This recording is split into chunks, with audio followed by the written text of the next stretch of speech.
divide and conquer. Whoever's in charge, whoever makes the rules in government and then goes right back out to industry, right? And then goes back into government in any industry. These people blame the little guy. What is going on with Hollywood and the music industry? Hi friends, I'm going to be talking about that and the claims about record labels, as producers. Yes, I will be mentioning a few names, but I'm going to keep it short, simple, and light and explain to you my interpretation of it and how it applies to the broader system that we find ourselves in. But first, I want to ask you to like, comment, share, and subscribe because I'm really shadow banned. I've had the same amount of subscribers for a year now on all the mainstream social media platforms. And every election, they definitely clamp down on us. In fact, I have research that shows that small creators are actually considered more influential because they influence their friends and family.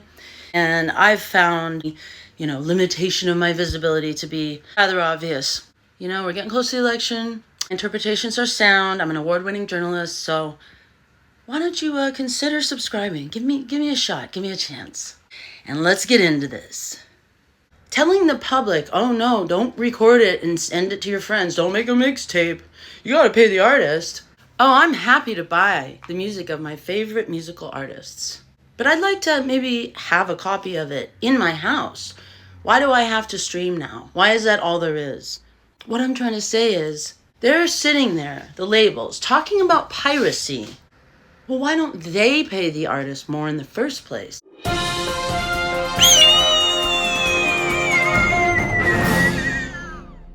So basically, Prince and Michael Jackson spoke out about this.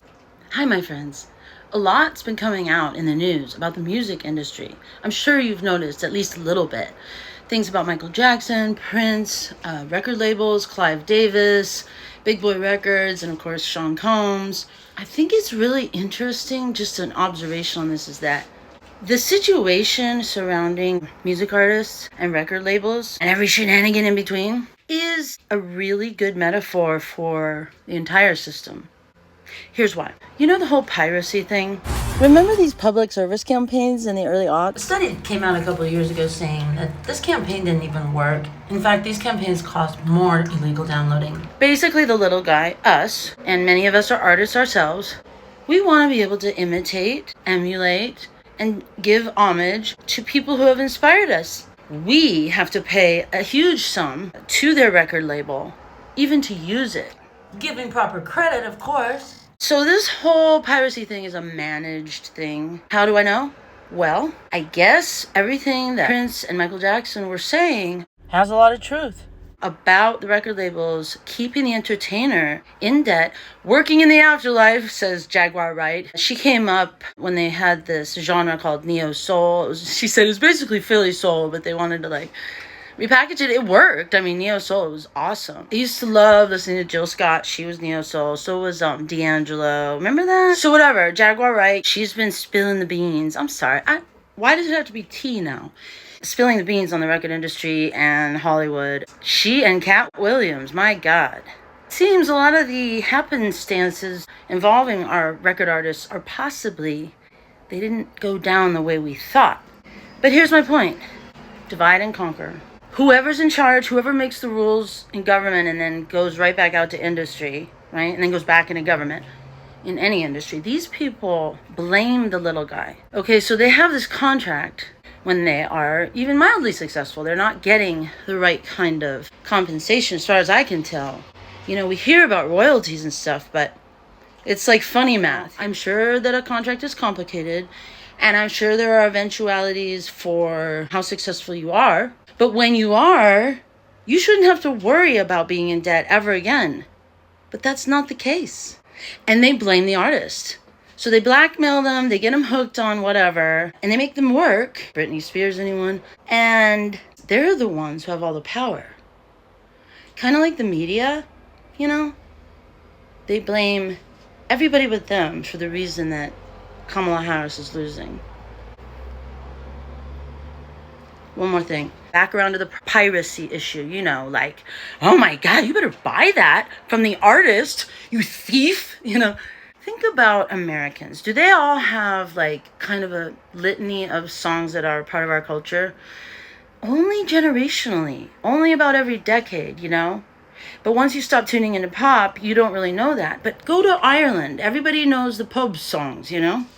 Well, why is it that we don't all have we're not building on this common theme? I submit that part of the reason is because we're not allowed to distribute words and music ourselves, which don't you think that would be a good thing? Yeah, and it wouldn't even be something you'd have to charge for as long as the record label paid them enough, especially if the record label is making much more. Does that seem fair at all? It's kind of like, because we said so, and we're in control. Thanks for watching. And yes, I just wanted to show you my merch. I designed this myself.